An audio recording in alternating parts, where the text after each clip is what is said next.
안녕하세요. 배동환 목사와 함께하는 새벽 묵상 시간입니다.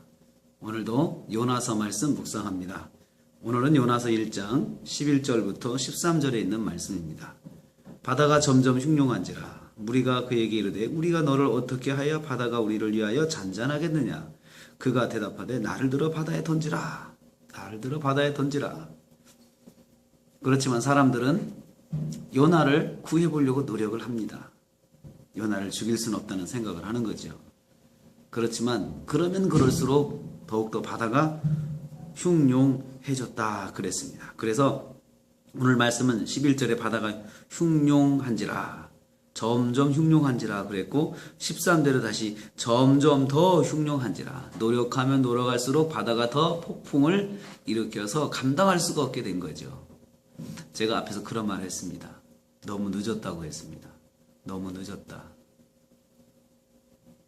제비 뽑혀서 자백하는 것은 늦은 겁니다. 제비 뽑히기 전에 자백하고 제비 뽑힐 만한 일이 있기 전에 깨달아야 되는데 요나는 그 시간 동안 잠만 잤습니다. 그리고 아주 무감각하게 살았습니다. 그러다 제비 뽑혔고 제비 뽑혀서 자기 자신을 고백했고 그리고 이 고백한 자신 때문에 이런 일이 일어난 것을 다 알게 돼서 사람들의 원망을 받았습니다. 이제는 어떻게 해야 될까요? 사람들은 그를 어떻게 하든 구해보고 이제 그가 자백한 걸로 마무리하려고 합니다. 그러나 하나님은 그렇게 하지 않습니다. 요나가 책임을 지게 만드십니다. 그래서 요나가 그런 말을 하죠. 나를 들어 바다에 던지라. 나를 들어 바다에 던지라. 내가 책임을 져야 한다는 것을 요나 자신도 스스로 잘 알고 있습니다. 그래서 자기가 죽어야 된다는 것을 압니다. 이 죄값을 지고 자기가 죽어야 된다는 것을 알게 되는 거죠. 여러분, 저는 오늘 이 말씀을 통해서 한 가지를 묵상하려고 합니다. 너무 늦으면 자백해도 소용이 없습니다. 자백의 의미가 없어요. 이미 자백해서 내가 왜 그런다는 사실을 알 뿐이죠. 하나님께서는 그것을 짊어지게 하십니다. 이제 그 죄값을 짊어지도록 하나님 하십니다. 그러나 여기에는 사람들의 도움이 필요가 없습니다. 자신과 하나님이 1대1로 만나는 거죠.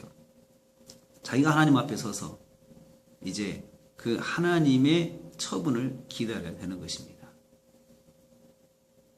우리는 하나님께 만약에 불순종한 것이 있다면, 그리고 불순종했는데도 불구하고 나에게 무슨 일이 일어나지 않고 있다면 그것은 일이 잘 되는 것이 아니고 하나님께서 기다리시는 시간이다 생각해야 돼요. 그 시간만큼은 기회가 있어요. 그리고 하나님께 나가 엎드려서 자복하고 순종의 길로 가면 됩니다. 그 시간을 놓치지 말아야 됩니다. 요나는 그 시간을 놓쳐서 결국은 이 지경까지 가게 됩니다. 나를 들어 바다에 던지라. 내가 짊어져야 한다. 또 하나의 진리가 있습니다. 죄를 지면 죄값을 짊어져야 합니다. 그걸 짊어져야 그것이 죄인에 대한 처벌입니다.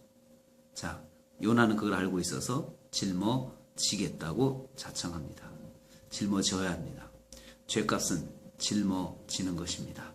어느 누구도 대신 질 수 없고 그 죄값, 개인의 죄값을 공동체가 같이 짊어질 수 없습니다. 자, 공동체는 그 한 사람의 죄를 통해서 모두가 고통당하는 그 값을 이미 짊어지고 있습니다. 언제까지 그렇게 하겠습니까? 이걸 멈춰야 하지 않겠습니까? 본인이 죄값을 짊어지는 것입니다. 하나님 요구하시는 것은 그것입니다. 여러분, 죄가 그렇게 무서운 것입니다. 오늘 저와 여러분이 하나님께서 자비하시지만 죄에 대해서는 공의로우시다는 사실, 그것을 기억하시고 공의로우신 하나님, 내가 가지고 있는 죄가 무엇인지 다시 한번 하나님께서 자비하신 기간 동안 기다리신 동안에 자백하고 엎드리시는 시간 되시길 주님의 이름으로 부탁합니다. 할렐루야.